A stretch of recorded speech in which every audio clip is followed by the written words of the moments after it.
Dragon's Dogma 2 just got a ton of new updates, including an official statement from Capcom themselves. We also have to go over the reviewer controversy and the MTX stuff within the game. We also have a way that you can create multiple saves, as well as a brand new game. We also got a place where you can hire unique pawns that are guaranteed to be from actual players, and some further potential details around the pawn system. We got a ton to talk about. What's up, world? It's Utopia back in with another video. Today we're checking out all things Dragon Dogma 2. Okay, so first up, let's just jump into the review controversy. That way we can get it out of the way, as well as those official statements and even the statements from the reviewers. I won't get into the microtransaction stuff a ton, but there is a lot of controversy there for obvious reasons. And whether or not whatever side you're on, we do have some official statements from reviewers as well as Capcom. I have an official statement here with the Steam version, however this does regard the paid DLC. They said they want to update on the status of the following items that they received numerous comments on from the community. For crashes and bug fixes, they are investigating critical problems such as crash fixes and freezing, which as of right now, I've actually had 3 crashes with Dragon's Dogma. Not a ton, but a little more than I'm used to with some of my other games. The option of starting a new game. This is a big controversial topic here that they're talking about. They went on here to say that we're looking to add a feature to the Steam version of the game that will allow players that are already playing to restart the game.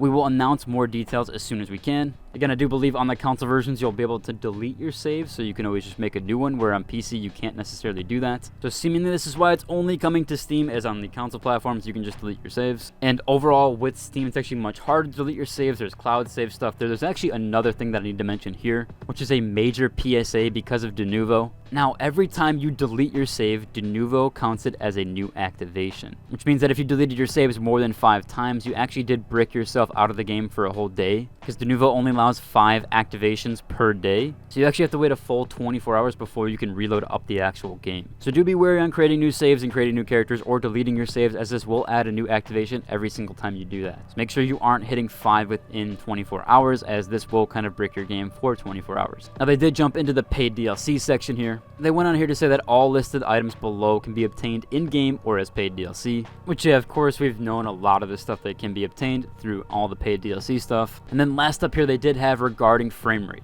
They said a large amount of CPU usage is allocated to each character in calculating the impact of their physical presence in various areas. In certain areas and situations where numerous characters appear simultaneously, the CPU usage can be very high and may affect frame rate. We are aware that in some situations, or in certain situations, settings that reduce the GPU load may currently have limited effect. However, we are looking into ways to improve that performance in the future. I've actually personally been using the DLSS FSR frame gen mod. I'll talk about this more at the end of the video so we can move on to the review controversy stuff. However, if you're looking for some performance increases, I will address that there. Jumping over to the paid DLC stuff and the microtransactions and what the reviewers actually saw. Now, first up, we have a tweet here from Jez Corden, who said, "I just want to add that these microtransactions were detailed in the initial review guide, which I didn't read as to avoid spoilers that it might impact my review impressions. Ironic." So you actually didn't see that they were in there. And yeah, as you can see here, they did attach documents that include all info to bear in mind any coverage. This includes a review guide, a spoiler guide for the end game, and visibility of paid DLC to understand what's available at launch. So they were actually able to see everything that was going to be there. So any reviewers that didn't cover this, or at least didn't go over that, or didn't give their impressions on that, basically had the opportunity to see that they were there at launch. Take that as you will, but yeah, that's the truth, and it's out there now. Last up for official statements here, Capcom did address Dragon Dogma Steam backlash, but they did go on to sincerely apologize for any inconvenience after numerous complaints from the community.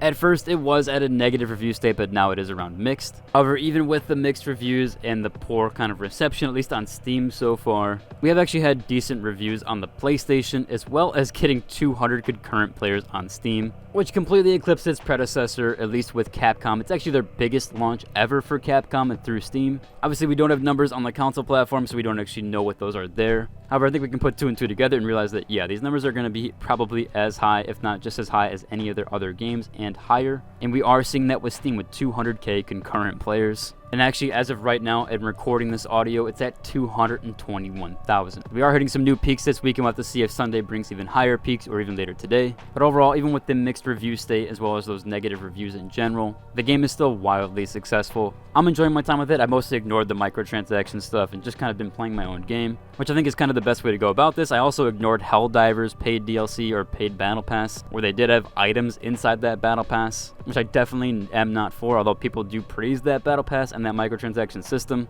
although I'm really against pretty much all of it. So overall, I just kind of try to ignore it for now and just enjoy my time with the games, seeing as a lot of people do kind of accept that now, and I think it's just kind of a part of the gaming system. It's unfortunate, especially where games used to become or where they were from. However, overall, as I said, I just kind of accept the reality there. And we do have an ability to actually create a new game and multiple saves on the PC currently, which is the Dragon Dogma 2 Save Manager, where you can create a new game, multiple saves, multiple character profiles, and even back up your save. I want to go ahead and give credit here to Top Secret Llama over on Reddit, who did post this, and as well, they made their source code completely open source. They said they've been experimenting so far. It seems to work fine. That being said, he can't guarantee that there will be no side effects. Again, possibly with that de novo activation stuff, you might need to be a little bit weary there. However, this thing has a limited number of save files for each character you create. You can create multiple characters, switch between them, and you can even start a new game wherever you want without losing progress on your other characters. Again, kind of a big asterisk there, as we don't know for sure if this is going to be the case 100%. However, so far so good. It seems like a lot of people are really enjoying this tool, and it seems to work just fine. But do be wary, this is not a guaranteed solution, so you might want to back up your saves additionally to this. And again, someone did comment here saying that won't this affect de novo or mess with de novo? And Llama did respond here saying that they don't really know for sure. They can't guarantee anything or what they decide to do. They haven't run into any problems, and they've switched characters dozens of times. So it seems like their tool works better than just deleting the entire save or deleting the entire folder maybe. Could be there where you can't delete everything else with it. However, if he's done it dozens of times and it's only been a day or so, you definitely should be able to do this. I'll leave a link down to this thread and the tool itself so you guys can head to that. We also do have that place where you can hire unique pawns. And of course, you can do this through the Rift. However, if you actually want to search for a pawn or find one specifically, we do actually have a mega thread here for that just got posted today. You can also find this over on the official Discord, where it seems like this post may be a little bit easier to navigate with things. People are posting their pictures and images of their characters as well as their unique codes and levels. So if you do need certain pawns or want to hire certain pawns to your team, you can go ahead and grab them from this link here or even post your own. We also do have this post here that said, okay, when they said your pawns learned from you, they meant it. Where yeah, it does seem like your pawns will actually learn from you within this game, and it's really cool, the interaction there. So if you start doing stuff, the pawns will start doing stuff alongside you and start doing it properly. Again, there's some really cool interactions I've had in this game and some really cool mechanics with that. I've really been enjoying it myself overall, and then, like I said, I've been avoiding the microtransaction stuff and just kind of enjoying the game for what it is.